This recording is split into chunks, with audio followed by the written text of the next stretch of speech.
नमस्कार बच्चों, आज हम बायो का इंट्रोडक्शन कंटिन्यू कर रहे हैं। लास्ट क्लास में मैंने आपको कुछ वर्ड्स के बारे में बताया था, तो देखो है ना, मैंने आपको वर्ड बताया था बायो, एक बताया था डेंड्रो वर्ड, और आज मैं आपको नेक्स्ट वर्ड बता रही हूँ मैम। मैम शब्द किसके लिए होता है? स्तनों के लिए। और स्तनों को इंग्लिश में क्या बोलते हैं? ब्रेस्ट बोलते हैं ना। तो ये इंट्रोडक्शन आपके बहुत काम आएगा, जब आप परीक्षाएं दोगे तो इनमें से बहुत सारे सवाल आते हैं। बाकी तो फिर सिलेबस तो कराएंगे ही सही, वो तो हर कोचिंग में ही करा देते हैं। यहाँ पर स्पेशल आपको क्या मिलेगा? तो यहाँ पर आपको बेसिक से पढ़ा रहे हैं। मैम शब्द स्तनों के लिए होता है, स्तनों को इंग्लिश में ब्रेस्ट बोलते हैं। तो देखो, स्तनों को धारण करने वाले क्या कहलाते हैं? मैमल्स कहलाते हैं ना। स्तनधारियों का अध्ययन मैमोलॉजी, महिला स्तन कैंसर की जांच मैमोग्राफी। महिलाओं में सबसे ज्यादा कौन सा कैंसर होता है? Breast cancer. महिला स्तन कैंसर की जांच क्या कहलाती है? मैमोग्राफी कहलाती है। अब आपको पता है, अब आपको पता चला है ना कि इसको मैमोग्राफी क्यों बोलते हैं। क्योंकि मैम वर्ड होता ही ब्रेस्ट के लिए है, और ग्राफी वर्ड किसके लिए होता है? जांच के लिए। ग्राफी यानी होता है जांच करना।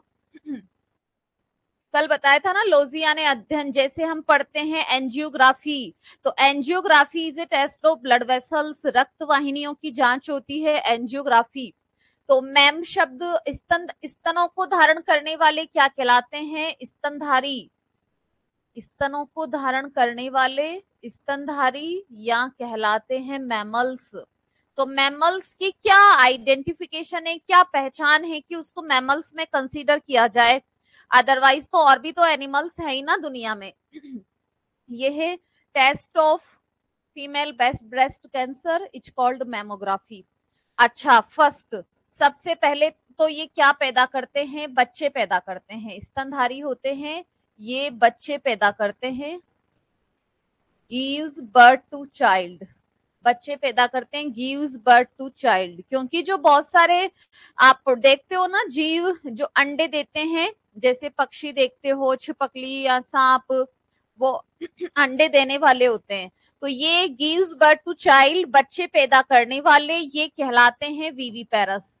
जो बच्चे पैदा करते हैं वो वीवीपैरस कहलाते हैं। जो अंडे देते हैं, एग लेइंग एनिमल्स होते हैं, वो ओवीपैरस कहलाते हैं, अंड प्रजक। लेकिन मैमल्स में तो ये वाला लक्षण होता है। सेकंड, इनमें क्या पाया जाता है? Diaphragm. Diaphragm are found, diaphragm are found, diaphragm ऐसे लिखते हैं। वैसे मैं इंग्लिश साथ के साथ में लिखा दूंगी आपको। डायफ्राम पाया जाता है। और डायफ्राम कहां पर होता है? देखो मेरी बात सुनो, हमारी बॉडी में, यहां पर मैं नेक्स्ट पेज पे समझा देती हूँ। हमारा शरीर ऐसे है, ये बहुत बेसिक इंफॉर्मेशन है, आपके बहुत काम आएगी आगे जब आप कंप्लीट साइंस को सीखोगे। यहाँ पर होता है ऐसे डायफ्राम, ये यहाँ पर एक रेडियल मसल्स की पट्टी होती है जिसे डायफ्राम कहते हैं, और ये पेशियों की पट्टी, band of radial muscle, radial muscles की पट्टी होती है जिसको डायफ्राम कहते हैं। ये है रेडियल मसल्स। और डायफ्राम जो है ना, ये हमारी बॉडी को दो भागों में बांटता है। ऊपर वाला भाग होता है वक्ष गुहा, थोरेसिक कैविटी, और नीचे वाला भाग होता है उदर गुहा, एब्डोमिनल कैविटी। तो ये डायफ्राम रेडियल मसल्स का बना होता है, हमारी बॉडी को दो पार्ट्स में डिवाइड करता है। Upper part is thoracic cavity and lower part is abdominal cavity. Diaphragm किस किस में हेल्प करता है? ये तो डायफ्राम रेडियल मसल से बना होता है, ये लिखाया है। Diaphragm is help in respiration, diaphragm is help in respiration, excretion, उत्सर्जन।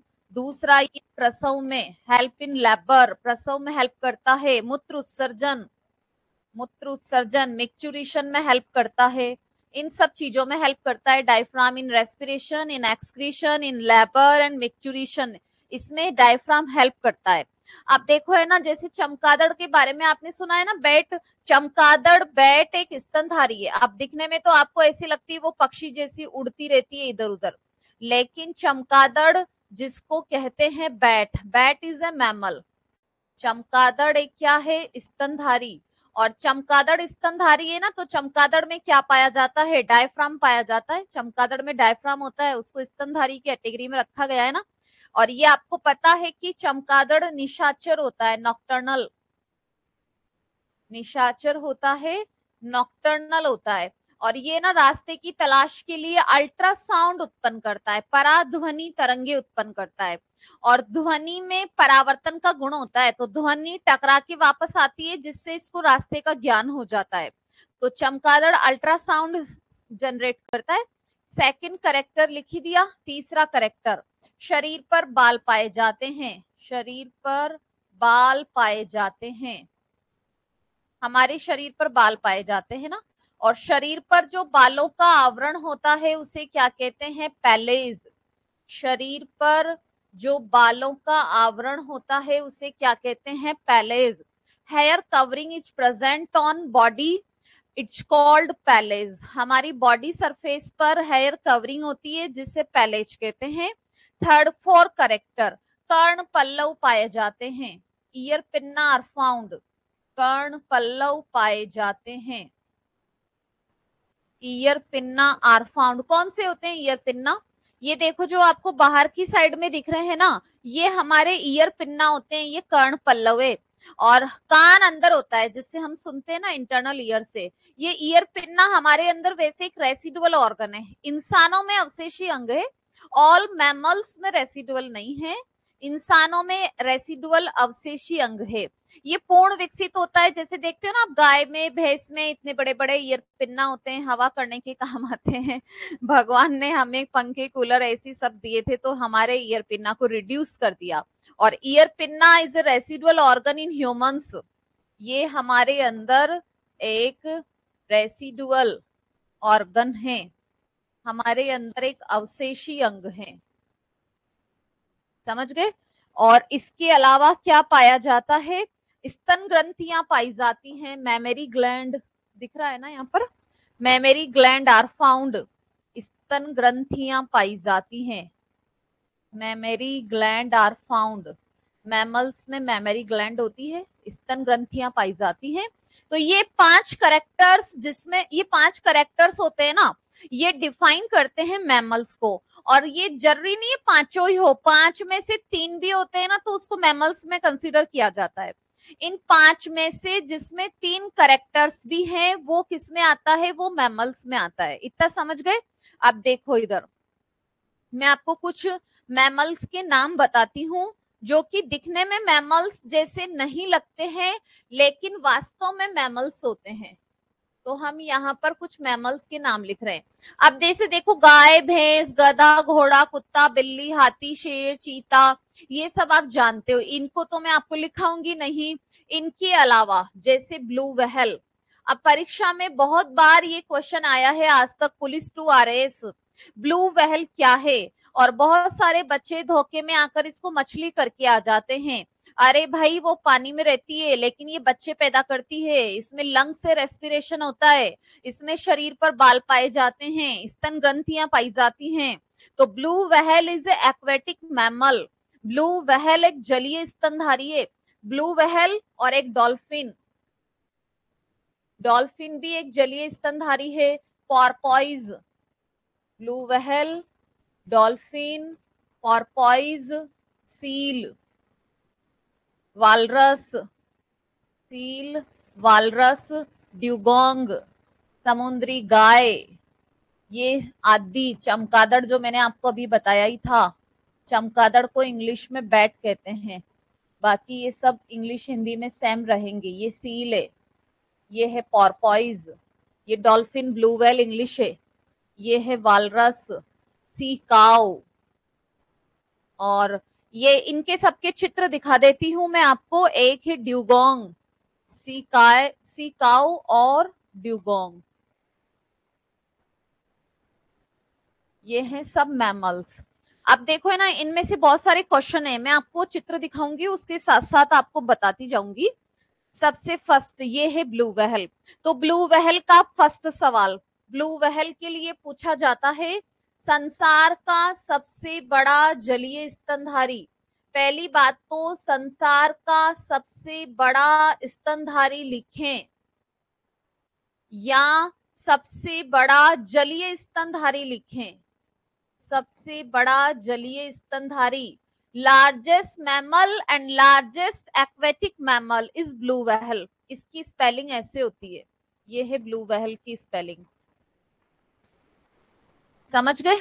तो देखो है ना, वैसे सब संसार का सबसे बड़ा स्थलीय स्तनधारी भी होता है, टेरेस्ट्रियल मैमल भी होता है, अफ्रीकन हाथी, लेकिन ओवरऑल में सबसे बड़ा ब्लू व्हेल है। तो सबसे बड़ा स्तनधारी ब्लू व्हेल, सबसे बड़ा जलीय स्तनधारी भी कौन होता है? Blue whale. और ब्लू व्हेल स्तनधारी है, ये आपको बिल्कुल क्लियर हो जाना चाहिए।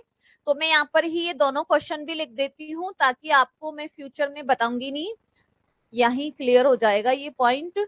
संसार का सबसे बड़ा स्थलीय स्तनधारी, लार्जेस्ट टेरेस्ट्रियल मैमल्स, सबसे बड़ा स्थलीय स्तनधारी कौन है? अफ्रीकन हाथी, अफ्रीकन एलिफेंट, अफ्रीकन एलिफेंटे।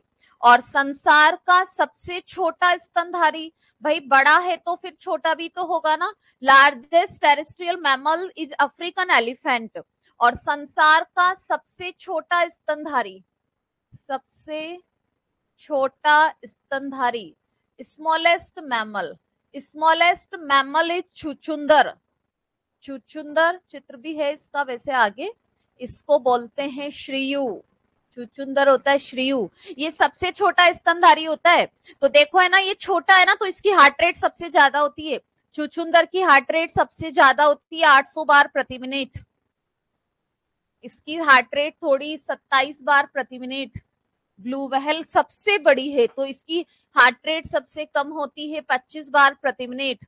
तो इससे ये भी क्लियर होता है कि जैसे जैसे बॉडी का साइज इंक्रीज होता है, हार्ट रेट और रेस्पिरेटरी रेट डाउन होती है, श्वसन दर भी कम हो जाती है और हृदय की धड़कन भी कम हो जाती है। इतना समझ गए? ब्लू व्हेल का क्वेश्चन मैंने आपको बता दिया है। ये है डॉल्फिन, ये जो आपको सामने चित्र दिख रहा है ये चित्र है डॉल्फिन का। तो डॉल्फिन के बहुत सारे क्वेश्चन मैं आपको बता देती हूँ, इसको इंग्लिश में ऐसे लिखते हैं डॉल्फिन। डॉल्फिन है ना एक एक्वेटिक मैमल है, पहली बात तो मैं चर्चा ही मैमल की कर रही हूँ ना, तो बार बार मुझे बोलने की जरूरत ही नहीं है, आप खुद से ही समझ जाओ। मनुष्य के बाद दूसरा सबसे बुद्धिजीवी प्राणी, दूसरा सबसे बुद्धिजीवी प्राणी, दूसरा सबसे बुद्धिजीवी प्राणी कौन है? Animal, dolphin. भाई इन संसार में सबसे ज्यादा बुद्धिमान किसको बनाया भगवान ने? मनुष्य को। तो मनुष्य ने आज इतनी तरक्की कर ली है, चंद्रमा पर जा रहा है, सूर्य पर जा रहा है। मनुष्य के बाद में सेकंड नंबर पर कौन होती है? डॉल्फिन। डॉल्फिन अपने आप को दुश्मनों से बचा लेती है, इसको एहसास हो जाता है खतरे का, तो ये अपने आप को दुश्मन से बचा लेती है। एक सेकंड,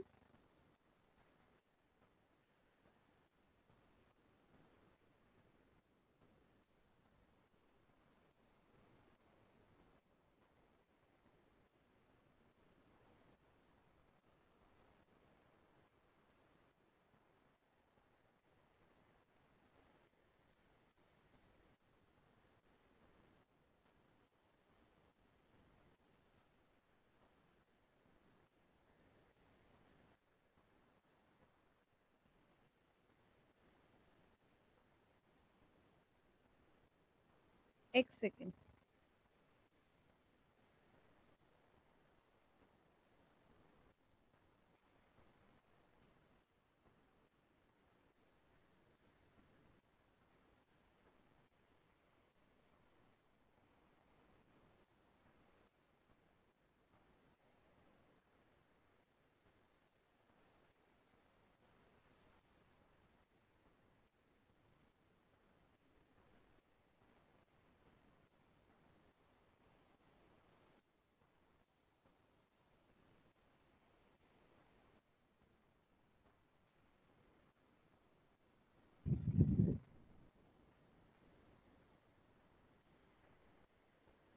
चलो, तो ये सबसे बुद्धिजीवी प्राणी होता है।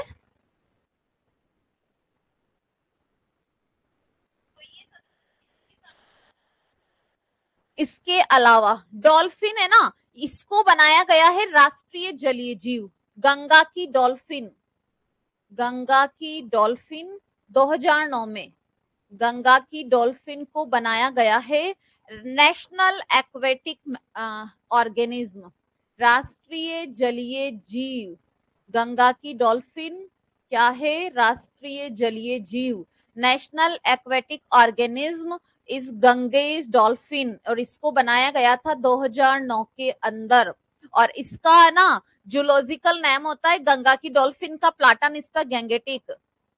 इसका जूलॉजिकल नेम है प्लाटानिस्टा गैंगेटिक। इसको बनाया गया था राष्ट्रीय जलीय जीव। डॉल्फिन्स को प्रोटेक्शन देने के लिए गंगा की डॉल्फिन को 2009 में राष्ट्रीय जलीय जीव बनाया गया था। अच्छा, इसके बाद में ये है पॉर्पॉइज।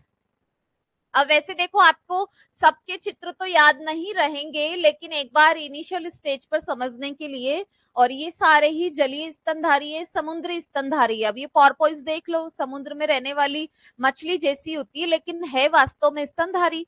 ये है सील, ये भी समुद्री स्तनधारी है, मांसाहारी और होता है सील। तो नेक्स्ट है ये वाला, इसका एक क्वेश्चन है, इसका नाम है वालरस। अब देखो, वालरस का एक क्वेश्चन बता देती हूँ मैं आपको। एक तो है ना, हाथी में ऐसे बाहर निकले हुए दांत होते हैं, और एक ऐसे वालरस में बाहर निकले हुए दांत होते हैं। तो वालरस के आउटर टीथ, बाहर निकले हुए दांत, वालरस के बाहर निकले हुए दांत क्या होते हैं? कैनाइन ऑफ अपर जो, ऊपरी जबड़े के कैनाइन, ऊपरी जबड़े के कैनाइन। ये ध्यान रखना, वालरस के जो बाहर निकले हुए दांत हैं, ये जो दांत है ना, ये है कैनाइन ऑफ अपर जो। अपर जो से कैनाइन बाहर आते हैं, जबकि हाथी में भी बाहर निकले हुए दांत होते हैं। हाथी के बाहर निकले हुए दांत, हाथी के बाहर निकले हुए दांत, आउटर टीथ ऑफ एलिफेंट, इसके बाहर निकले हुए दांत होते हैं। अब ऐसे बाहर आ रहे हैं तो कॉमन सेंस है कि अपर जो से आ रहे हैं ना, ऐसे थोड़ी आ रहे हैं जो लोअर जो आंसर होगा। ऊपरी जबड़े के इंसाइजर, इसके जो बाहर निकले हुए दांत होते हैं, ये ऊपरी जबड़े के इंसाइजर होते हैं, इंसाइजर्स ऑफ अपर जो। तो ये दो क्वेश्चन आप ध्यान रखना। वालरस के बाहर निकले हुए दांत पूछे तो राइट आंसर इज कैनाइन, और एलिफेंट के आउटर टीथ पूछे तो right answer is incisors of upper जो। ये है समुद्री गाय। अभी मैंने आपको एक एक्वेटिक मैमल का नाम ही लिखाया था ना, समुद्री गाय, सी काउ। ये एक्वेटिक मैमल है, देख लो पानी में मिलती है, दिख रही है ना आपको, थोड़ी फिश जैसी होती है। ये है ड्यूगोंग, ये है ड्यूगोंग। थोड़ा आपको, ये भी एक्वेटिक मैमल है, पानी में दिख रही है आपको, फिश जैसा इसका शेप होता है। बस आपको थोड़ा आइडिया हो जाएगा कि सारे एक्वेटिक पानी में रहने वाले स्तनधारी होते हैं। अच्छा, इसके बारे में फिर एक कॉन्सेप्ट बताती हूँ। स्तनधारियों का एक और पॉइंट सुन लो। जैसे आपने कंगारू का नाम सुना होगा, कंगारू को बोलते हैं मैक्रोपस। कंगारू मैक्रोपस एक स्तनधारी है। पहली बात तो मैक्रोपस और kangaroo is a mammal. First तो ये है कि ये एक स्तनधारी होता है ना। और कंगारू मैक्रोपस कहाँ का नेशनल एनिमल है? ये ऑस्ट्रेलिया का राष्ट्रीय, ऑस्ट्रेलिया का राष्ट्रीय पशु, ऑस्ट्रेलिया का राष्ट्रीय पशु है। National animal of Australia is kangaroo. और आपको पता है ऑस्ट्रेलिया की क्रिकेट टीम को कंगारू ही बोलते हैं, अखबारों में भी उसके लिए कंगारू ही लिखा हुआ आता है। तो national animal of Australia is kangaroo. अब कंगारू की चर्चा क्यों की यहाँ पर मैंने? क्योंकि ये एक मैमल है। पहली बात तो कंगारू अर्ध विकसित बच्चों को जन्म देता है, अर्ध विकसित बच्चों को जन्म देता है। ये अर्ध विकसित बच्चों को जन्म देता है। They produce semi developed child, और उनको पूर्ण विकसित होने तक, और उनको पूर्ण विकसित होने तक अपने शरीर में पाई जाने वाली, अपने शरीर पर पाई जाने वाली ये इसका यूनिक फीचर है। मार्सुपियम थैली में रखता है, मार्सुपियम थैली में रखता है अपने शरीर में पाई जाने वाली एक मार्सुपियम पाउच होता है इसकी बॉडी पर। तो ये पहले ना सेमी डेवलप्ड चाइल्ड को जन्म देगा, और जब तक ये वेल डेवलप्ड नहीं हो जाते हैं तब तक इनको इस मार्सुपियम पाउच में रखता है, और फिर जब ये डेवलप हो जाते हैं तो इनको शरीर से बाहर निकाल देगा। जैसे देखो मैं आपको दिखा दूं, कंगारू है क्या इसमें? चलो कंगारू का चित्र नहीं आया, कोई बात नहीं, वैसे मैं कभी दिखा दूंगी आपको। कंगारू के ऐसे ना, फीमेल कंगारू के यहाँ पर एक पाउच होता है, उस पाउच को बोलते हैं मार्सुपियम। समझ गए क्या? Kangaroo give birth to semi developed child and keeps them in marsupium pouch until they completely developed. समझ गए? चलो इसके बाद में आपको एक और पॉइंट बता देती हूँ। हम ये समझते हैं कि स्तनधारी बस बच्चे ही पैदा करते हैं, लेकिन ऐसा जरूरी नहीं है। एक्सेप्शन सभी में होते हैं भाई, जब इंसानों में ही एक्सेप्शन है तो फिर एनिमल्स में तो एक्सेप्शन हो ही सकते हैं ना। तो हम यहाँ पर लिख रहे हैं अंडे देने वाले स्तनधारी, अंडे देने वाले स्तनधारी, egg laying mammal, egg laying mammal, अंडे देने वाले स्तनधारी, ऐसे मैमल जो क्या देते हैं? अंडे। ये क्वेश्चन आया हुआ है कई बार। अब देखो है ना, फर्स्ट है इसका इकिडना, इकिडना को बोलते हैं कंटीला चींटीखोर, स्पाइनी एंटीटर, कंटीला चींटीखोर, स्पाइनी एंटीटर, और इसी को बोलते हैं टैकीग्लॉसस, टैकीग्लॉसस। और सेकंड है ऑर्निथोरिंकस, सेकंड है ऑर्निथोरिंकस, ऑर्निथोरिंकस या डकबिल प्लैटिपस, डकबिल प्लैटिपस। बहुत सारे एग लेइंग मैमल, दोनों ही एग लेइंग मैमल हैं। ऑर्निथोरिंकस है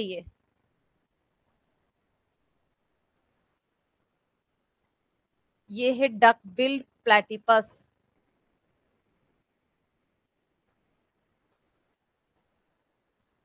ये है स्पाइनी एंटीटर,